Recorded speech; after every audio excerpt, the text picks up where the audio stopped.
Hi friends, అందరికీ నమస్కారం. ఈరోజుటి కథ దొంగ చెప్పిన తీర్పు. పూర్వం అవంతిపురంలో రామగుప్తుడు, ధనగుప్తుడు అనే వర్తకులు ఉండేవారు.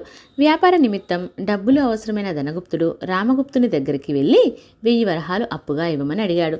తోటి వర్తకుని మాట కాదనలేక రామగుప్తుడు 1000 వరహాలు ధనగుప్తుడికి అప్పుగా ఇచ్చాడు. చాలా కాలం గడిచింది. అయినా ధనగుప్తుడు రామగుప్తునికి ఇవ్వవలసిన డబ్బులు తిరిగి ఇవ్వలేదు. ఇక లాభం లేదు అనుకుని రామగుప్తుడు స్వయంగా ధనగుప్తుని కలిసి తాను ఇచ్చిన 1000 వరహాలు ఇవ్వమని అడిగాడు. రేపు మాపు అంటూ మాట దాటివేశాడు తప్ప అప్పు తీర్చలేదు ధనగుప్తుడు. అటు తర్వాత ధనగుప్తుడు ఆ ప్రాంతంలో కనిపించనే లేదు. చేసేదేమీ లేక బాధపడ్డాడు. ఓసారి వ్యాపార నిమిత్తం చంద్రగిరికి వెళ్ళాడు రామగుప్తుడు. పనులన్నీ ముగించుకొని పూటకుళ్ళవ్వ ఇంటికి చేరుకున్నాడు. అక్కడ తారాసపడ్డాడు ధనగుప్తుడు. వెతకపోయిన తీగ కాళ్లకు తగిలినట్లు సంబరపడ్డాడు. మిత్రమా, బాగున్నావా అని పలకరించాడు. రామగుప్తుణ్ణి చూడగానే గొంతులో పచ్చి వెలక్కాయ పడినట్టు అయింది ధనగుప్తుడికి. ఏం బాగు, వ్యాపారం దివాలా తీసింది, దేశదిమ్మర్లా తిరుగుతున్నాను అన్నాడు. నీ మాటలు నేను నమ్మను. ఇప్పటికే చాలా కాలమైంది. నా 1000 వరహాలు ఇస్తావా ఇవ్వవా? స్నేహితుడివని వడ్డీ కూడా అడగలేదు, అసలు కూడా ఇవ్వకపోతివి అని గట్టిగా నిలదీశాడు రామగుప్తుడు. ఏమిటి నీ గొడవ అంటూ పూటకుళ్ళవ్వ అడిగింది. జరిగినదంతా పూసగుచ్చినట్లు చెప్పాడు రామగుప్తుడు. సరే, ఏదో పని మీద మా మంత్రిగారు ఈ ఊరు వచ్చారు. మీరిద్దరూ మంత్రి సులోచనుడి దగ్గరికి వెళ్ళండి, మీ సమస్య పరిష్కారం అవుతుంది అని సలహా ఇచ్చింది పూటకుళ్ళవ్వ.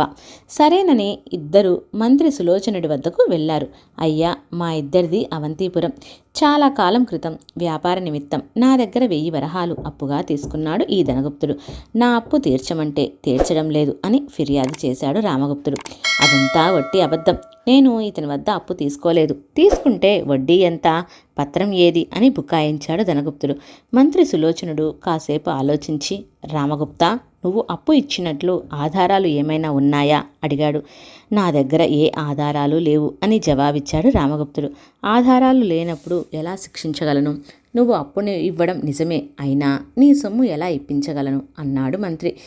చేసేదేమీ లేక దిగాలుగా రామగుప్తుడు, నన్నేమీ చేయలేవు అనే అహంభావంతో ధనగుప్తుడు పూటకుళ్ళవ్వ ఇంటికి చేరుకున్నారు.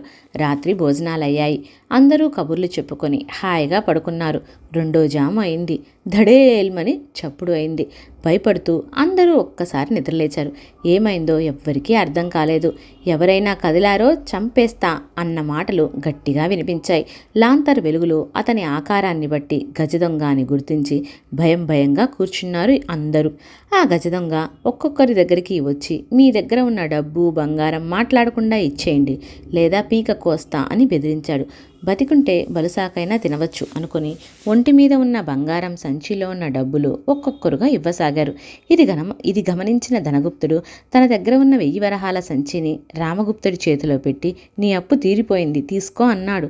ఇప్పుడు తీసుకుంటే దొంగ పాలవుతుందని గ్రహించిన రామగుప్తుడు ఆ వరహాలను తీసుకోలేదు. ఆ గజదొంగ నేరుగా ధనగుప్తుడి దగ్గరికి వచ్చి, నీ దగ్గర ఉన్న డబ్బులు బంగారం బయటికి తీ అని గద్దించాడు. ఈ 1000 వరహాలు ఇతనికి అప్పు తీర్చవలసినవి, నా దగ్గర మరేమీ లేవు అన్నాడు ధనగుప్తుడు వణుకుతూ. అయితే నీకు ఏ శిక్ష వేయాలో నువ్వే చెప్పు అన్నాడు గజదొంగ. గజదొంగ వేషంలో ఉన్నది సులోచనుడని గ్రహించి కాళ్ల మీద పడి క్షమించమని వేడుకున్నాడు ధనగుప్తుడు. ఆధారం లేకపోతే అన్యాయం చేస్తావా, నీతిగా బతకడం నేర్చుకో అని మందలించి విడిచిపెట్టాడు సులోచనుడు. తన తప్పును మన్నించమని రామగుప్తుణ్ణి కోరాడు ధనగుప్తుడు. తెలివితేటలు ఉంటే ఎటువంటి సమస్యలైనా ఎక్కడైనా కూడా మనం పరిష్కరించవచ్చు.